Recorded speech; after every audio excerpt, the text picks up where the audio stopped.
ప్రపంచంలోనే పూర్తిగా దివాలా తీసిన దేశంగా నరేంద్ర మోడీ గారు నిలబెట్టిండు.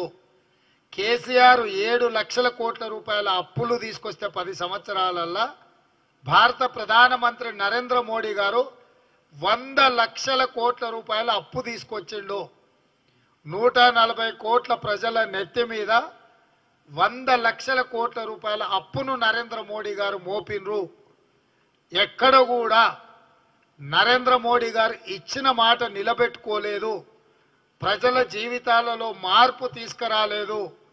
మూడోసారి మళ్ళీ తమ పార్టీని గెలిపించడానికి విద్వేషాలను రెచ్చగొట్టడం ద్వారా అధికారాన్ని నిలబెట్టుకోవాలనే ప్రయత్నం చేస్తున్నాడు. ఇట్లాంటి పరిస్థితులలో మీరు మణిపూర్లో జరిగిన సంఘటనలు చూసినారు.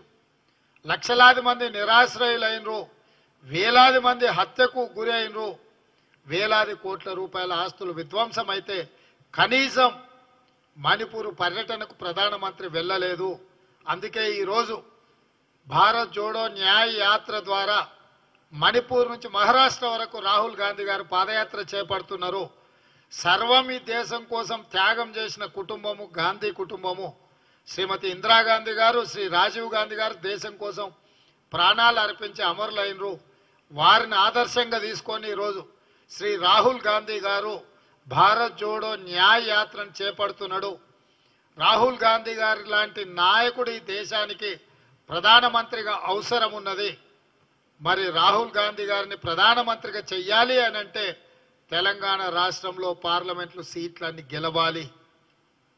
మీరు అనుకోవచ్చు ఎందుకు బీఆర్ఎస్ గురించి కేసీఆర్ గురించి కాంగ్రెస్ పార్టీ ఈరోజు పెద్దగా మాట్లాడతలేదని. ఆ పార్టీ రాష్ట్రం లేదు, సచ్చింది. తెలంగాణ ప్రజలు ఆ పార్టీని బొంద పెట్టిరు. ఇవాళ తండ్రి కొడుకులు బావబామార్దులు వాళ్ళేదో వాళ్ళ మనుగడ కోసం ఉనికి కోసం కాంగ్రెస్ పార్టీ మీద దాడి చేస్తుండ్రు.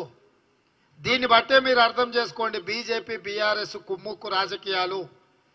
ఈరోజు దించాల్సింది నరేంద్ర మోడీని, ఈరోజు ఓడించాల్సింది నరేంద్ర మోడీని.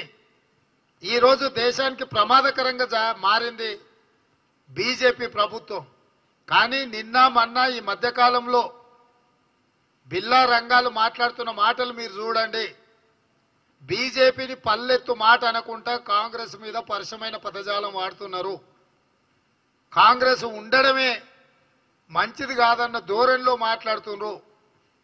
నేను అడుగుతున్న బిల్లా రంగాలను ఈ దేశంలో కాంగ్రెస్ పార్టీ ప్రభుత్వాన్ని ఏర్పాటు చేయకపోతే ఎవరు అధికారంలోకి వస్తారు? నరేంద్ర మోడీనే కదా.